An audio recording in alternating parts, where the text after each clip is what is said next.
Assalamualaikum warahmatullahi wabarakatuh. Saya Putri Inayah, mahasiswa PPG Prajabatan Prodi Bahasa Indonesia gelombang 1 tahun 2023 di Universitas Muhammadiyah Mataram. Dalam video ini, saya akan merefleksikan beberapa mata kuliah yang saya pelajari pada PPG Prajabatan semester 2. Untuk mata kuliah pertama yang akan saya refleksikan yaitu PSE, Pembelajaran Sosial dan Emosional. Pada mata kuliah ini, saya mempelajari 5 topik materi.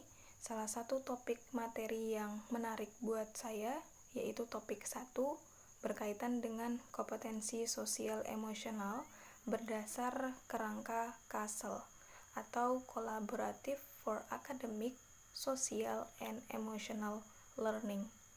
Jadi, dalam materi ini saya harus mampu untuk memahami, mengenali, dan mengatur emosi saya sendiri ataupun orang lain. Apalagi sebagai seorang pendidik atau guru, saya harus mampu untuk memahami atau mengenali emosi peserta didik yang saya ajar.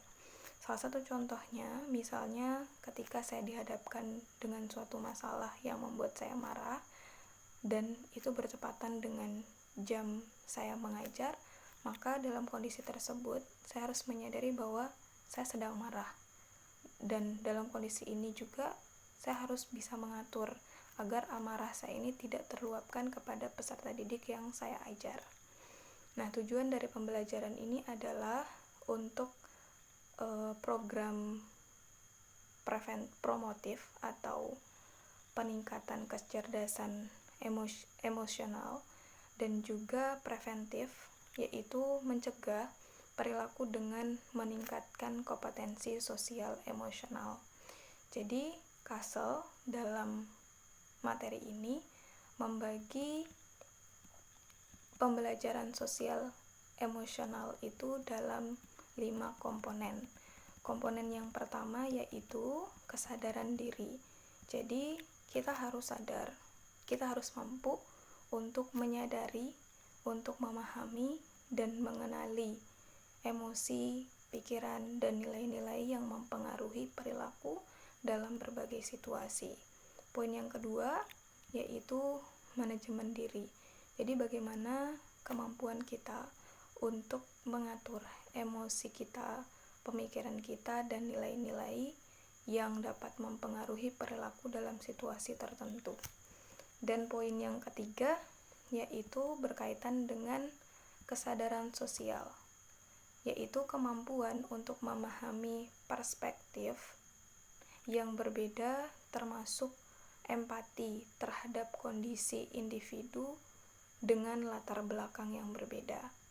Poin yang keempat yaitu pengambilan keputusan yang bertanggung jawab. Jadi ketika kita dihadapkan dengan berbagai masalah, kejadian, atau peristiwa, kita harus mampu untuk memilih pilihan yang tepat dan konstruktif pada situasi tertentu. Dan yang kelima yaitu keterampilan sosial, kemampuan kita menjalin hubungan dan mempertahankan hubungan tersebut secara sehat dan efektif dengan individu dari berbagai latar belakang yang berbeda. Selanjutnya, mata kuliah kedua yaitu pembelajaran berdiferensiasi. Jadi, pada mata kuliah ini membahas 5 topik materi. Hanya saja di mata kuliah ini saya diberikan pemahaman bahwa setiap peserta didik itu tidak sama atau berbeda, baik itu dalam hal minat belajar, gaya belajar, kesiapan belajar, dan profil belajar peserta didik. Inilah yang dimaksud dengan kebutuhan peserta didik yang harus dipenuhi oleh guru ketika mengajar. Maka dengan demikian pentinglah yang namanya implementasi atau praktek pembelajaran berdiferensiasi. Pembelajaran berdiferensiasi itu adalah usaha untuk memenuhi kebutuhan belajar peserta didik sebagai individu. Jadi, untuk mengimplementasikan pembelajaran berdiferensiasi ini, guru harus melakukan asesmen diagnostik awal atau melakukan pemetaan terkait dengan bagaimana minat belajarnya, gaya belajarnya, kesiapan belajar peserta didik, dan juga profil belajar peserta didik.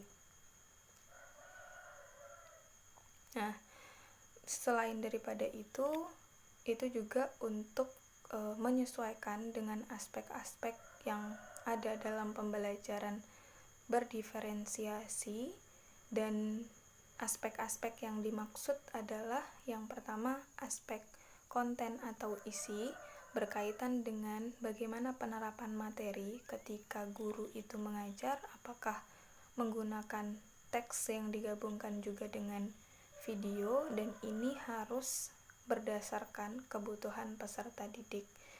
Aspek yang kedua yaitu aspek proses, bagaimana pada saat proses pembelajaran guru itu membimbing peserta didik sesuai dengan level kemampuannya. Ada yang level rendah, ada yang level sedang, dan ada yang level tinggi dalam pemahamannya. Aspek yang ketiga yaitu diferensiasi produk. Hal ini berkaitan dengan variasi tugas yang diberikan oleh guru sebagai pengajar berdasarkan atau sesuai dengan pemetaan kebutuhan peserta didik. Dan yang terakhir adalah lingkungan belajar. Ini berkaitan dengan pemetaan kondisi kelas yang akan dapat mendukung pembelajaran yang nyaman secara individu maupun berkelompok. Kemudian mata kuliah ketiga yaitu proyek kepemimpinan. Dalam mata kuliah ini, hal yang menarik buat saya adalah ketika saya sebagai seorang mahasiswa PPG Prajabatan harus dituntut untuk memahami dan menyusun visi misi saya sebagai seorang pendidik, sebagai guru profesional, karena penting untuk dibangun sejak awal dalam menjalani profesi sebagai guru profesional atau sebagai seorang pemimpin ekosistem pendidikan.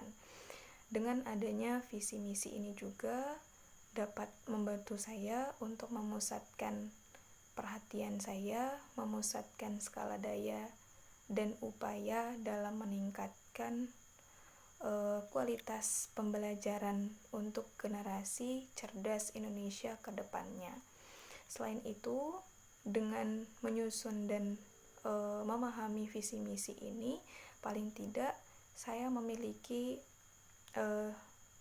arah dan tujuan yang jelas di tengah tantangan dan tuntutan perjuangan masa depan, sehingga saya terus untuk bersemangat, kemudian terus termotivasi untuk menggerakkan diri dalam ekosistem pendidikan ini. Saya mampu untuk memimpin diri saya sendiri ataupun juga berharap untuk bisa mempengaruhi orang lain dengan kompetensi ataupun kemampuan yang saya miliki. Selanjutnya, mata kuliah yang akan saya refleksikan yaitu asesmen 2. Pengalaman belajar yang menarik dalam mata kuliah ini yaitu ketika seorang pendidik melakukan asesmen. Jadi, pendidik sebagai pengelola kegiatan pembelajaran harus mampu mengetahui dan memahami bagaimana kemampuan belajar peserta didiknya. Dengan begitu, pendekatan pembelajaran yang digunakan itu sesuai dengan kebutuhan peserta didik dan secara tepat, serta sejauh mana keberhasilannya dalam mencapai kompetensi yang telah ditetapkan. Nah, ada salah satu hal penting dalam mata kuliah ini berkaitan dengan pendekatan pembelajaran yaitu TARL atau Teaching at the Right Level. Jadi, pendekatan pembelajaran ini fokus pada tingkat capaian atau kemampuan peserta didik, bukan hanya sekedar yang namanya tingkat kelas peserta didik. Jadi tujuannya adalah agar peserta didik dalam proses pembelajarannya mampu mencapai tujuan pembelajaran sesuai dengan kemampuan mereka.